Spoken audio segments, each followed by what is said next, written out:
Eng after midnight planetarium control, booth promise on the star map. The planetarium keeps two skis, the obedient one in the dome and the feral one outside that refuses to be scheduled. After midnight, the lobby gives up pretending to be a museum and becomes a hush with souvenir pens. I signed the late entry sheet with a pen that made me briefly honest and slid my phone face down into my left pocket, the pocket I use for things that are supposed to make it home. A night guard with kind eyebrows pressed a button to let me through. "Upstairs," he said, as if that were a moral direction. Back home, Eli had said, "Can we talk tomorrow?" in the voice that really means please stay now.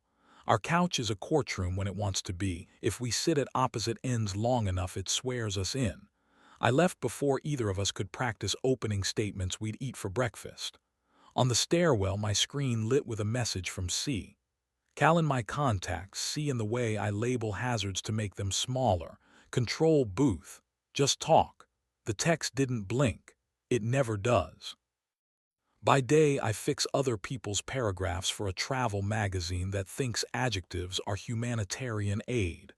By night, I try not to turn my own sentences into weapons. Eli and I keep a code that works when we remember it. T. Means come here, you awake. Means I'm scared. Tomorrow means not yet, but don't go far. 2 months ago, I'd interviewed the planetarium's technical director about the new star projector, and Cal walked me through a software universe with a gentleness that made velocity sound optional. He didn't ask for anything. That was how I started bringing him everything. The control booth is a glass box tucked like a confession behind the back row. Inside it smells faintly of dust and electricity, and the cologne of men who believe in switches. Screens hummed in blues and greens. A paperback lay face down with a candy wrapper holding its place. Cal stood with his palms on the console, sleeves pushed, collar unpunished. He turned and his face did that thing light allows when it forgives a man for not sleeping enough. "You came," he said, "because grown men never tire of pretending a rival is a plot twist." "I came to return something," I said. "My access card, your good sense." "Your name," I said. "It's been on my mouth too long for its own health." He picked up a laminated star map, the handout they give to school kids to help them pretend the universe is organized, and set it on the console beside a pencil that had survived teeth. "3 words," he said, tapping the margin. "Why are you here?" "3 words is cruel," I said. "That's why they work." He angled the desk lamp so the map made a small, bright stage. "No speeches in front of galaxies, they heckle." I wrote proud at breakfast. Beneath it, smaller like a fuse I might or might not light, touch before arguing. He read the graphite as if it had temperature. He didn't touch me. His hand hovered a breath from my lapel, the distance a match keeps during training, then fell to the console as if the dome had an opinion. "Does he know?" Cal asked. He didn't need to weaponize the pronoun. "He knows the apartment is quiet," I said. He looked at me like a city map he was trying not to fold wrong. "Want to see something stupid?" He hit a key. Above us, the dome woke and the fake night drew itself together like a disciplined crowd. Stars slid into place one by one, obedient and inarguable. He dialed in a slow spin until the audience chairs looked seasick. "People think the universe is romance," he said. "Mostly it's patience." "I'm impatient," I said.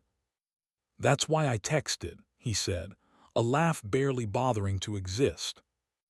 We stood shoulder to shoulder, not touching. The projector purred, the speakers inhaled. He stepped into my weather, heat arriving before hands do when men are trying to be better than their appetites.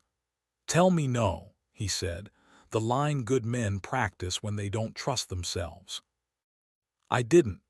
I met him in the inch that rewrites evenings. His mouth tasted like mint and cheap coffee and the idea of citrus. When his hand found the back of my neck, his grip remembered humane limits.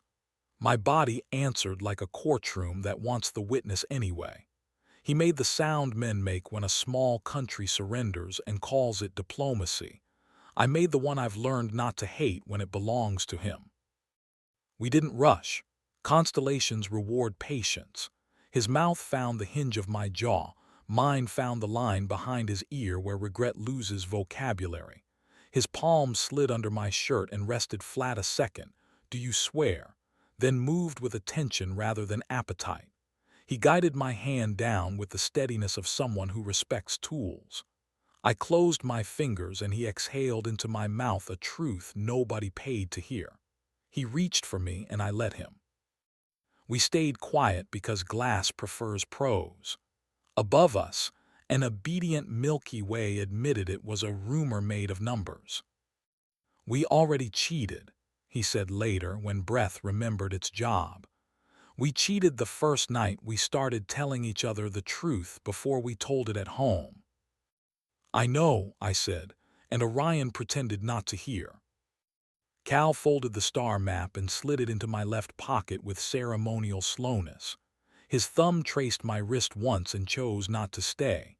He stepped back the moral inch that passes inspection. "I booked a room," he said, not triumphant. "Weather report, not prophecy. Refundable. We could stand at a window and not touch for 60 seconds to prove we remember ceremony. We could keep the do not disturb honest." "I'm tired of being clever," I said. "Clever's a comet," he said. "Looks good doesn't last. Accurate is orbital." He opened a drawer and produced a novelty magnet shaped like a tiny crescent moon, ridiculous and perfect, and pressed it into my palm. "For your fridge," he said. "Cold helps letters behave."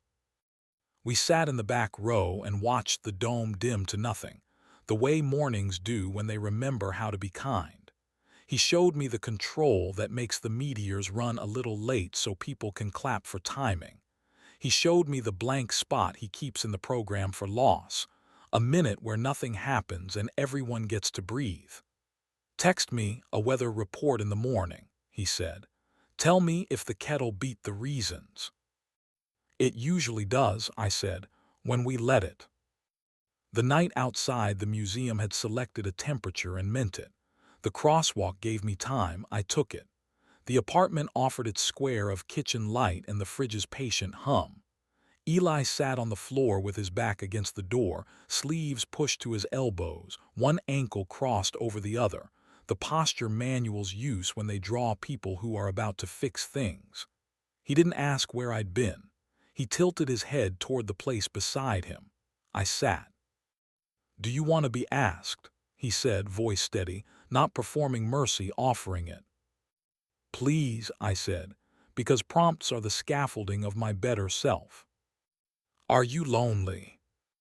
"Some nights," I said. "Not here. Not when you ask first. Not when the kettle outruns the reasons." I took his wrist and set his hand on my forearm the way he does when he needs to make sure I'm not inventing weather. His thumb traced once and believed me. "I feel useful," he said. "I want to be wanted before I'm useful." "Tonight's procedure," I said. "Touch first, argue second, report later." The kettle clicked like a small country signing a treaty. He poured water over mint. We named it dinner because names are cheaper than regret. I pinned the star map beneath the moon magnet so proud at breakfast faced the room. Eli read the graphite and his mouth did the smaller, braver thing. He took the dry erase marker from the cup by the fridge and wrote beneath the magnet, "Tomorrow, keep the torque." He didn't grin. He nodded like a man assembling a morning from honest screws. We made a rule that isn't noble. When prosecution tries to wear a bathrobe, one of us says planetarium and the other puts the kettle on while the first puts his hands where history can find them. 5 words when 5 are enough. Stop at the shoulder, not the ditch. Try to want what we promised, and when we don't, write 3 words on small paper and tell the room where we'll fail differently tomorrow. Days do what days do when you're trying to be an amateur human with professional consistency. The map in my pocket learned the shape of my left hand. Paper learns its carriers. On the late bus, I drafted messages to no one that began "I didn't ask" because I thought that counted as kindness, and ended "May your breakfast go right." I didn't send them. The not sending felt like a skill borrowed from stars that refuse to perform just because you bought a ticket. A week later, Afternoon tried to be a test. The magazine wanted a feature that believed in wonder without getting corny. A donor wanted her name spelled wrong on purpose. I walked past the planetarium and bought nothing. I left a bottle of water on the steps with a note, "For whoever is waiting for a sister." The guard with kind eyebrows nodded like a bridge that has held and will hold again.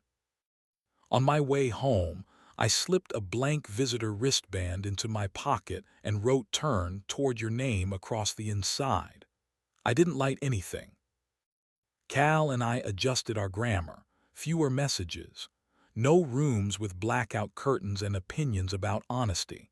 If we failed quieter. If we stopped without applause. He sent a photo of the control screen with my initials hidden in the corner of a constellation. I replied with steam curling over 2 mugs and Eli's unshowy script beneath the magnet, "Torque." We flirted by star charts. We confessed by timing.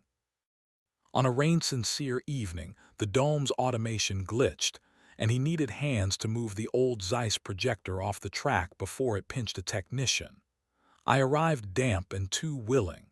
We heaved in careful inches, swearing like men who believe language can coax steel. When it settled, Cal leaned against the console, breathing like he'd argued with gravity and remained polite. He pulled me close with a mouth that forgot rehearsal. I hit the noisiest part of the booth with my hip, and he laughed into the kiss like a man conceding a point. We didn't rush. We mapped mercy with our mouths. His fingers paused at my waistband, "Do you swear?" and went only as far as the better version of us permitted. I palmed him through denim, and he exhaled a grateful sound that identified my name better than any ID.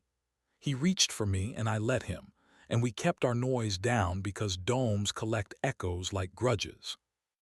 "We're bad at quitting," he said into my collar. "We're good at failing differently," I said against his jaw. He kissed my temple like a signature you can't forge.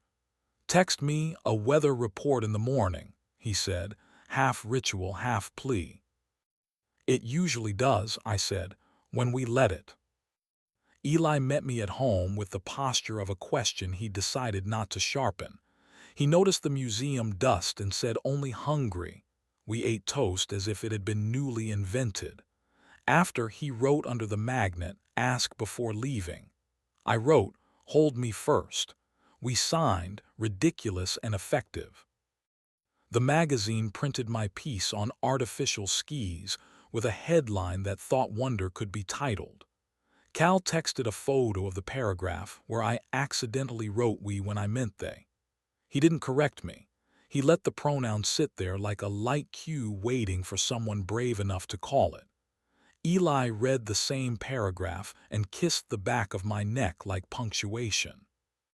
One blue morning, I turned the star map over and added 3 new words: "Choose the hard." It looked like a spare caption under a photograph of our kitchen. I tucked the paper back into my left pocket and the day shifted a degree. That afternoon, I brought the crescent magnet to the planetarium and pressed it into Cal's palm. "For your locker," I said. "Cold helps letters behave." He closed his hand around it like a prayer he knew not to speak out loud. "We can stop," he said. He meant I won't make you the worst thing about yourself. "I don't know how," I said. "I meant I might learn." We stood in the booth, not touching, watching a false sunrise bloom on a false morning. In that light, we agreed to less. Fewer texts. No booth doors locking from the inside. If we stayed cleaner. If we broke gently. It wasn't noble. Nobility is a word I don't trust anymore. It was procedural, like aligning a lens until the blur admits it wanted to be a star all along. Weeks blurred in the way honest calendars do. Breakfast became a place with rules. No phones at the table. No rehearsed cruelty before coffee. No pretending tomorrow is a closet where tonight can hang unexamined. Eli asked once whether Cal made me feel seen. I told him yes, and that being seen isn't the same as being kept. He nodded like a map allowing a road to be closed without deleting it. Opening night of the new show, I sat in the back row like a pilgrim. Tourists breathed carefully. A child announced Saturn as if discovering a cousin. When the program reached its blank minute, I felt the room inhale and forgive something it couldn't name. Cal didn't look for me. The part of him that belongs to the dome wouldn't let him. After, he sent a single photo, the booth dark except for the tiny green LED that means still here. I sent back the magnet and the map under it. We left it there. Outside, the feral sky refused to match the dome's schedule.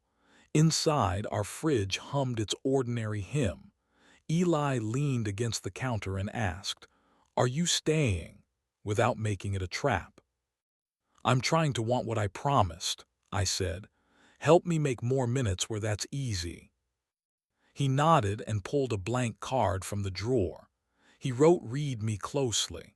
I wrote "Handle with care." We pinned the card under the magnet, absurd as any ritual that keeps two men from becoming hatchets. We fail, and fail differently, and fail in ways that don't require anyone to stand under a fake sky pretending to know which constellation will save them. The room does not demand a verdict. The morning remembers its job. And when we say tomorrow out loud, it means only what we let it mean. The star map warms in my left pocket, heavier than paper has any right to be, a quiet gravity that doesn't drag me down so much as hold me still long enough to choose.